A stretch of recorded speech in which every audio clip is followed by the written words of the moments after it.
The Meditations of the Emperor Marcus Aurelius Antoninus. Book 6. The substance of the universe is docile and pliable. The mind which governs it has in itself no source of evil doing. It has no malice. It does no ill, and nothing is hurt by it.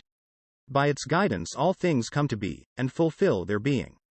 Act the part which is worthy of you, regarding not whether you be stiff with cold or comfortably warm, whether you be drowsy or refreshed with sleep, whether you be in good report or bad, whether you be dying or upon some other business.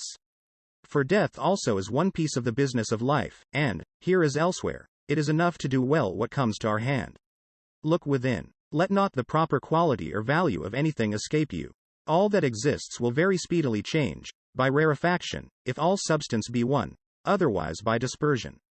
The guiding mind knows what its own condition is, how, and upon what matter its work is done. The best revenge is not to copy him that wronged you.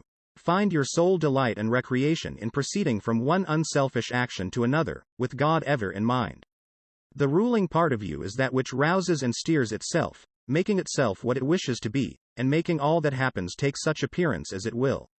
All things are accomplished according to the will of universal nature.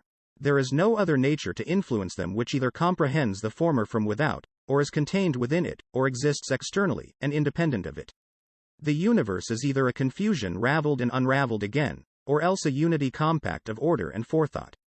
If it be the former, why should I wish to linger amid this aimless chaos and confusion, or have any further care than, how to become earth again?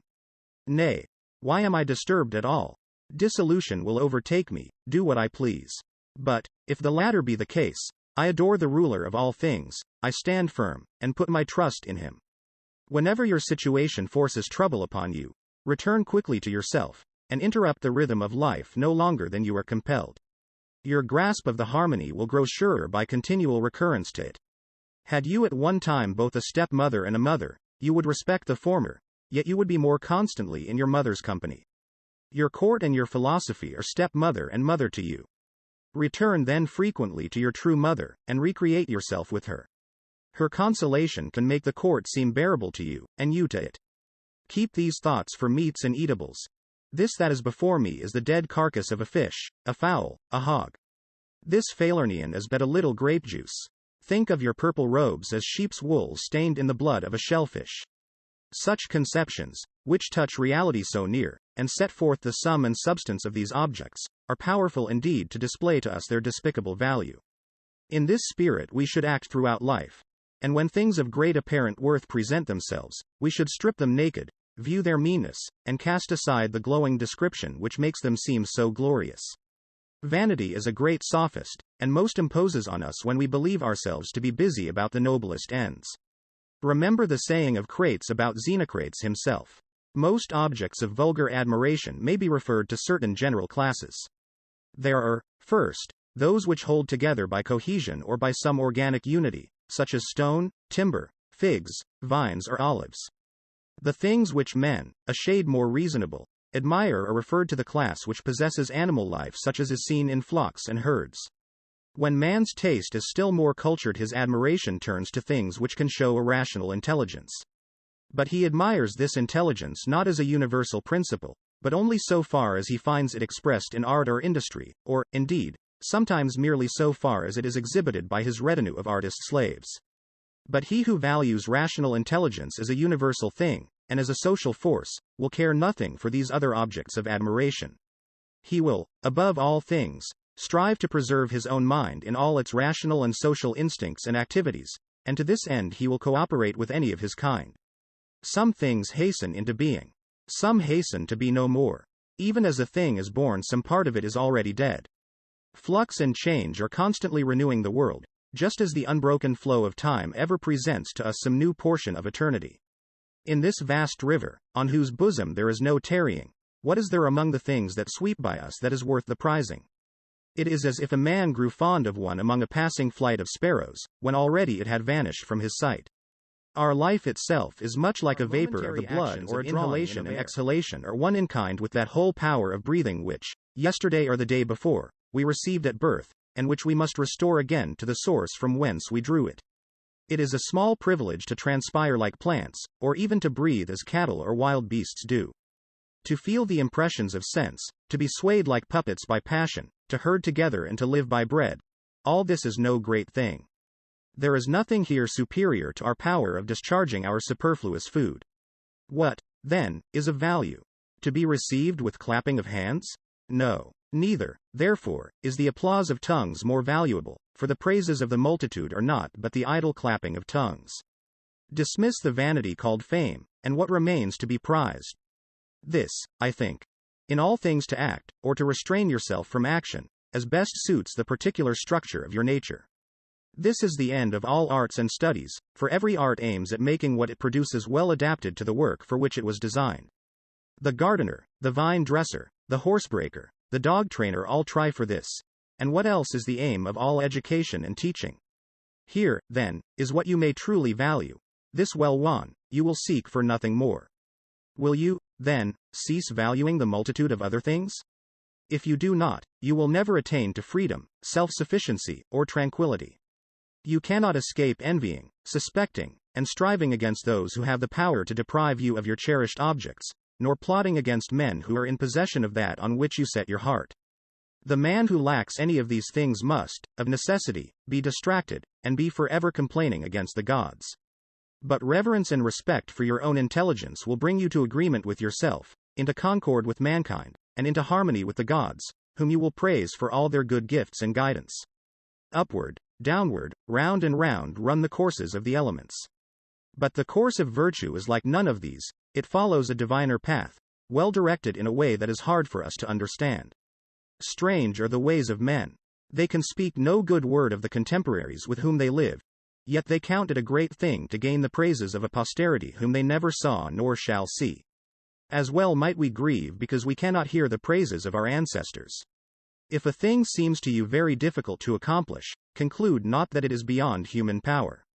But, if you see that anything is within man's power, and part of his proper work, conclude that you also may attain to it. In the gymnasium, if someone scratches us with his nails, or in a sudden onset bruises our head, we express no resentment. We are not offended. Nor do we suspect him for the future as one who is plotting against us. We are on our guard against him, it is true, but not as against an enemy or a suspected person.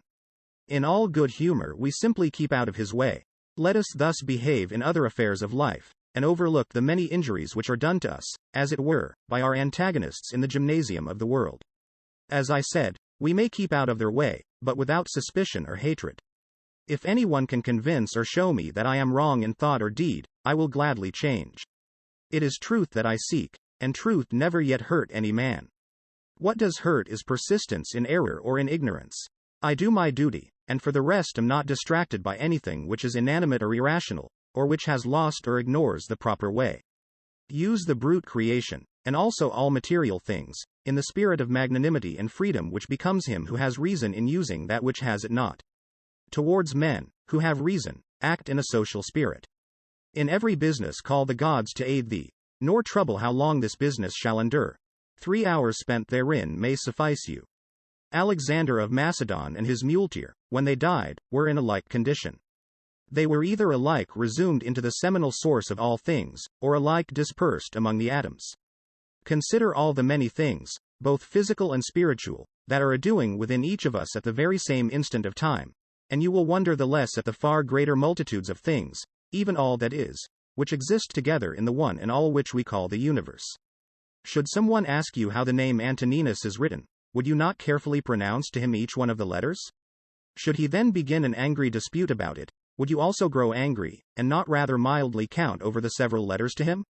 Thus in life remember that each duty is made up of a number of elements. We should observe all these calmly, and, without anger at those who are angry with us, we should set about accomplishing the task to restrain men from pursuing what appears to be their own advantage? And yet, in a manner, you deny them this liberty when you show anger at their errors. Men are assuredly attracted to what seems to be their own advantage. Yes, you say, but it is not their advantage. Instruct them, then, and make this evident to them, but without anger. Death is the cessation of the sensual impressions, of the impulses of the passions, of the questionings of reason, and of the servitude to the flesh. It is shame and dishonor that, in any man's life, the soul should faint from its duty while the body still holds out. See to it that you fall not into Caesarism. Avoid that stain, for it may come to you. Guard your simplicity, your goodness, your sincerity, your dignity, your reticence, your love of justice, your piety, your kindliness, your affection for your kin, and your constancy to your duty. Endeavor earnestly to continue such as philosophy would make you. Reverence the gods, and help mankind.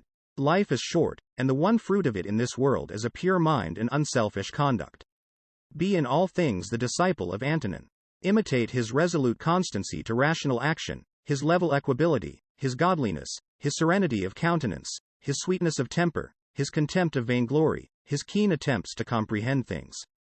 Remember how he never quitted any subject till he had thoroughly examined it and understood it, and how he bore with those who blamed him unjustly, without making any angry retort.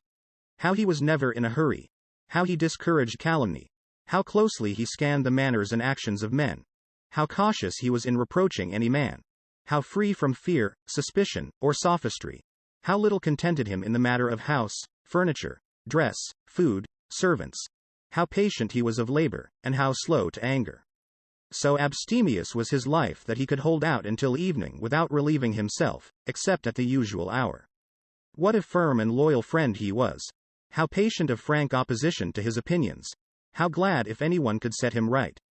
How religious he was, and yet how free from superstition. Follow in his steps that your last hour may find you with a conscience as easy as his. Sober yourself. Recall your senses. Shake sleep from you, and know that it was a dream that troubled you. And, now that you are broad awake again, regard the waking world as you did the dream. I am made up of a frail body and a soul. To the body all things are indifferent, because it cannot distinguish them. And to the mind all things are indifferent also which arise not from its own activities.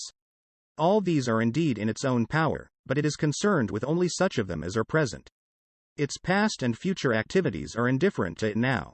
No toil for hand or foot is against nature, so long as it is proper for hand or foot to do. No more, then, is toil contrary to the nature of man, as man, so long as he is doing work appointed for man to do, and if it be not contrary to his nature it cannot be evil for him. How many are the pleasures that have been enjoyed by robbers, rakes, parricides, and tyrants?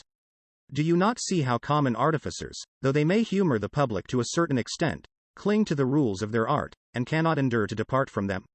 Is it not grievous, then, that the architect and the physician should show greater respect for the rules of their several professions, than man shows for his own reason, which he possesses in common with the gods? Asia and Europe are mere corners of the universe. The whole sea is but a drop, Athos a clod. All the present is but an instant in eternity. All things are small, changeable, and fleeting. Everything proceeds from the universal intelligence, either directly or as a consequence. Thus, the jaws of lions, poisons, all evil things such as thorns or mire, are the consequences of the grand and the beautiful. Do not, then, imagine that they are foreign to that which you revere, but consider well the source of all things. He who has seen the present has seen all that either has been from all eternity, or will be to all eternity, for all things are alike in kind and form. Consider frequently the connection of all things in the universe, and their relation to each other. All things are in a manner intermingled with one another, and are, therefore, mutually friendly. For one thing comes in due order after another, by virtue of local movements, and of the harmony and unity of the whole. Adapt yourself to the things which your destiny has given you. Love those with whom it is your lot to live, and love them with sincere affection. A tool, an instrument, a utensil, is in good case when it is fit for its proper work, yet its maker remains not by it. But within the organisms of nature there remains and resides the power. To reverence this power the more, believing that if you act in deference to its will, all will happen to you in reason, for so in reason the universe ranges all. Whenever we imagine that anything which lies not in our power is good or evil for us, if the evil befall us or if we miss the good, we inevitably blame the gods, and hate the men who are, or whom we suspect to be, the cause of our disaster or our loss. Our solicitude about such things leads to much injustice, but if we judge only the things that are in our power to be good or evil, there is no reason left for accusing the gods or for hating men. We are all co-operating in one great work, some with knowledge and understanding, others ignorantly and without design. It is in this sense, I think, that Heraclitus says that men are working even while they sleep, working together in all that is being done in the universe. Each works in a different way, and even those contribute abundantly who murmur and try to oppose and to frustrate the course of nature. The world has need even of such as these. It remains then for you to make sure which is the class in which you rank yourself. The presiding mind will assuredly use you to good purpose one way or other, and will enlist you among its laborers and fellow workers. But see to it that the part that falls to you lie not in the vulgar comic passage of the play, of which Chrysippus has spoken. Does the sun pretend to perform the work of the rain, or Aesculapius that of Ceres? What of the several stars? Are they not different, yet all jointly working for the same end? If the gods took counsel about me and what should befall me, doubtless then counsel was good. It is difficult to imagine gods wanting in forethought, and what could move them to do me willful harm? What advantage would thence accrue, either to themselves or to the universe which is their special care? If they have not taken counsel about me in particular, they certainly have done so about the common interest of the universe, and I therefore should accept cheerfully and contentedly the fate which is the outcome of their ordinance. If, indeed, they take no counsel about anything, which it were impious to believe, then let us quit our sacrifices, our prayers, and our oaths, and all acts of devotion which we now perform as if they lived and moved amongst us. But, granting that the gods take no thought for my affairs, I may still deliberate about myself. It is my business to consider my own interest. Now, each man's interest is that which agrees with the structure of his nature, and my nature is rational and social. As Antoninus, my city and my country is Rome, as a human being it is the world. That alone, then, which profits these two cities can profit me. All that happens to the individual is of profit to the whole. This would suffice. But if you consider closely you will see that it is also a general truth that all that happens to one man is of profit to the rest of mankind. Profit here should be taken in a somewhat general sense, as referring to things indifferent. In the amphitheater and other such resorts the same or similar spectacles, continually presented, cloy at last. It is even so in all our experience of life. All things, first and last, are alike, and like derived. When shall the end be? Think continually of all the men that are dead and gone, men of every sort and condition, of all manner of pursuits, and of every nation. Return back to Philistion, Phoebus, and Oregonian. Pass down to other generations of the dead. We must all change our habitation and go to that place whither so many great orators, so many venerable philosophers, Heraclitus, Pythagoras, Socrates, and so many heroes have gone before, and so many generals and princes have followed. Add to these Eudoxus, Hipparchus, Archimedes, and other keen, great, laborious, cunning and arrogant spirits. Yea, such as have wittily derided this fading mortal life which is but for a day, as did Menippus and his brethren. Consider that all these are long since in their graves. And wherein here is the harm for them, or even for men whose names are not remembered?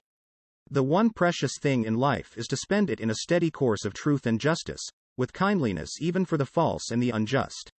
When you would cheer your heart, consider the several excellencies of those that live around you. Consider the activity of one, the modesty of another, the generosity of a third, and the other virtues of the rest. Nothing rejoices the heart so much as instances, the more the better, of goodness manifested in the characters of those around us. Let us, therefore, have such instances ever present these few pounds, and not 300? If not, is there greater reason to sorrow if you live only so many years and no longer? You are satisfied with your allotted quantity of matter. Content yourself then likewise with the span of time appointed you. Try to persuade men to agree with you, but whether they agree or not, pursue the course you have marked out when the principles of justice point that way. Should one oppose you by force, act with resignation, and show not that you are hurt. Use the obstruction for the exercise of some other virtue, and remember that your purpose involved the reservation that you were not to aim at impossibilities. What, after all, was your aim? To make some good effort such as this. Well, then, you have succeeded, even though your first purpose be not accomplished. The vain-glorious man places his happiness in the action of others. The sensualist finds it in his own sensations. The wise man realizes it in his own work. You have it in your power to form no opinion about this or that, and so to have peace of mind. Things material have no power to form our opinions for us. Accustom yourself to attend closely to what is said by others, and as far as possible to penetrate into the mind of the speaker. What profits not the swarm profits not the bee. If the sailors revile their pilot, or the sick their physician, whom will they follow or obey? And how will the one secure safety to the crew, or the other health to the patients? How many who entered the world with me are already departed? To the jaundiced, honey seems bitter. and water is a thing of dread to those bitten by mad dogs. To boys a ball is a glorious thing. Why, then, am I angry? Has error in the mind less power than a little bile in the jaundiced, or a little poison in him who is bitten? No man can prevent you from living according to the plan of your nature, and nothing can befall you which is contrary to the plan of the nature of the universe. Consider what men are, whom they seek to please, what they expect to gain, and how they go about to compass their ends. Think how soon eternity will shroud all things, and how much is already shrouded. In Book 6 Aurelius disavows revenge, better not to imitate injury. We should do our duty, act righteously and not be disturbed by the rest, for in the vastness of space and time we are insignificant. Thank you for Think listening. of good things. Chapter is is presented by mind. Stoic Teacher. Please like and subscribe to our channel and click the bell icon to get new Stoic updates.